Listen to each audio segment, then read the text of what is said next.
Good morning. I wanted just to do a quick walk, a morning walk around the garden, just to see some of the roses that are starting to bloom again since the weather is getting cooler.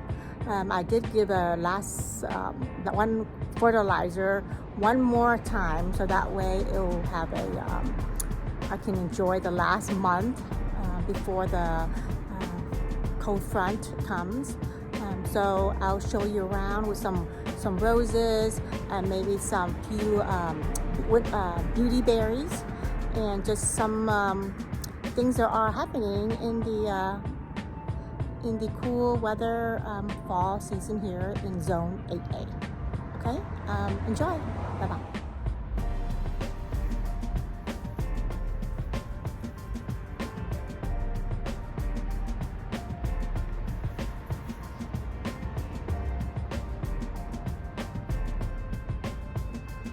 This is Sensuous Rose, one of the most fragrant, my favorite fragrant rose.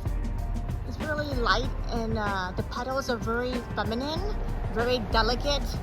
I just think that it has the most soft, romantic color.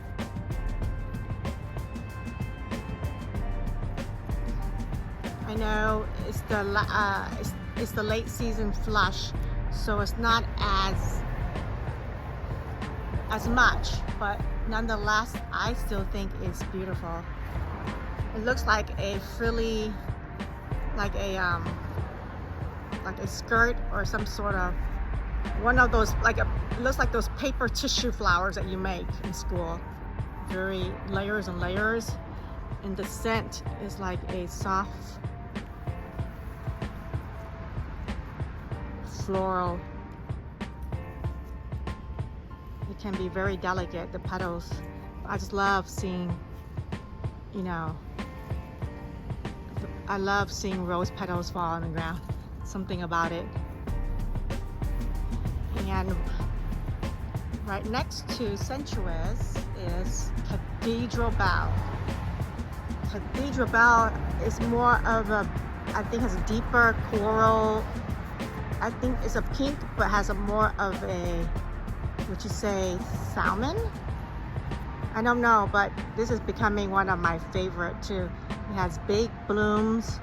It smells like, and if you ever smelled anise star, it's like a dried herb or dried seasoning we use. It's anise. It kind of reminds me of that smell. Very beautiful coloring. And I got this, maybe it's 2 years old. And look at the long cane. It's like it throws out these long cane.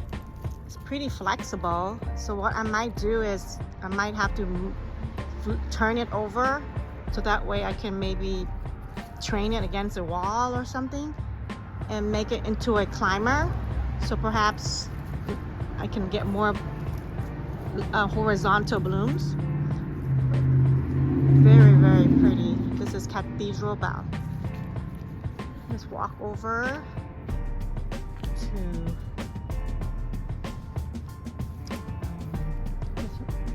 this is Shirley Bouquet.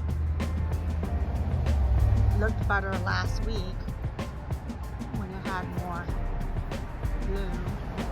It was one of the few white flowers I have.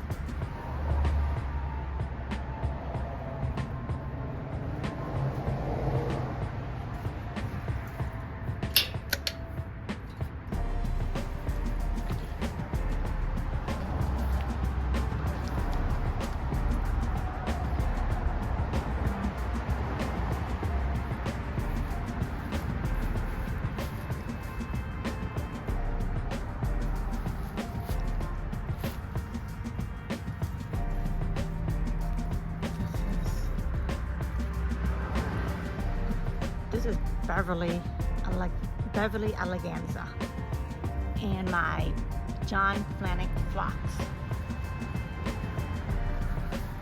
And here is Iceberg. This is actually a tree rose.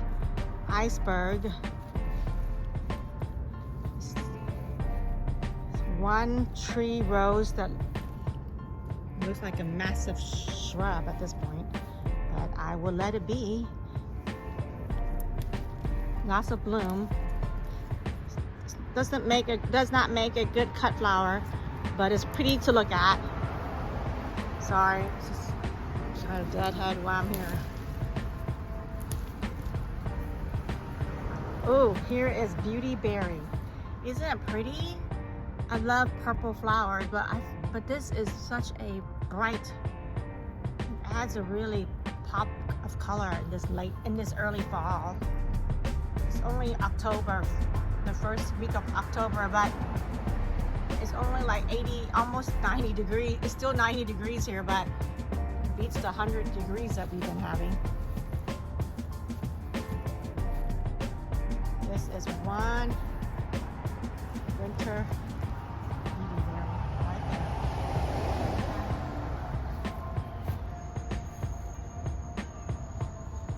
there. And behind the winter beauty berry is Soul Sister. Really a reliable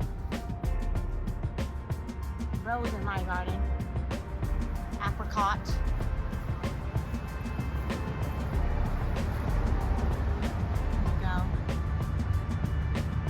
Soul Sister is a Cortez rose. Does really well here in our Texas weather. So I don't detect a fragrance, but when it blooms in massive, lots of flowers, it really stands out. Really nice, delicate apricot color.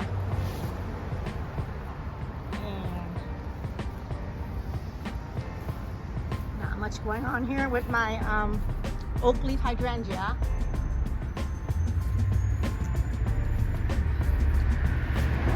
This is Baka. It's actually a type of, I'm not sure of an elephant ear or an edible taro.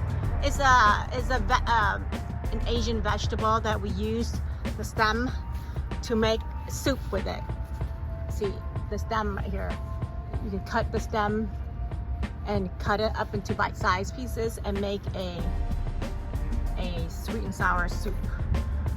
So I don't know the exact name, but I know we call it baka, and it does look pretty. If you have a pool or something, let it grow. But it dies down every winter, and it gets like this. And then dies back down, so.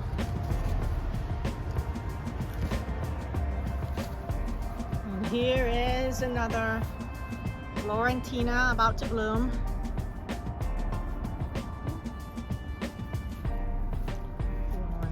Florentina. Ooh, what we got here?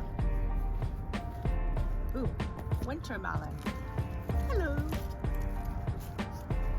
I got a winter melon hiding here.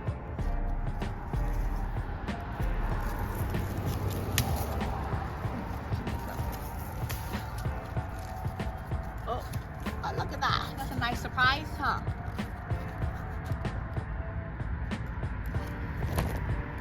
It's a winter melon.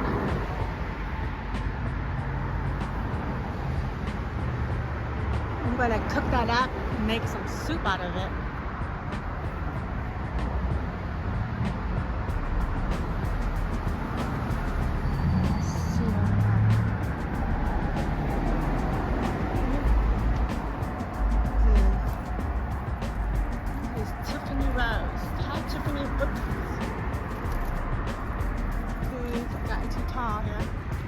Hello, Tiffany Rose. There you go. It's very nice.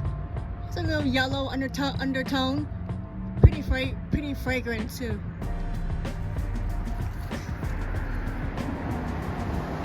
Let me just pan around. Small garden. I have a small garden, but packed in with lots of plants.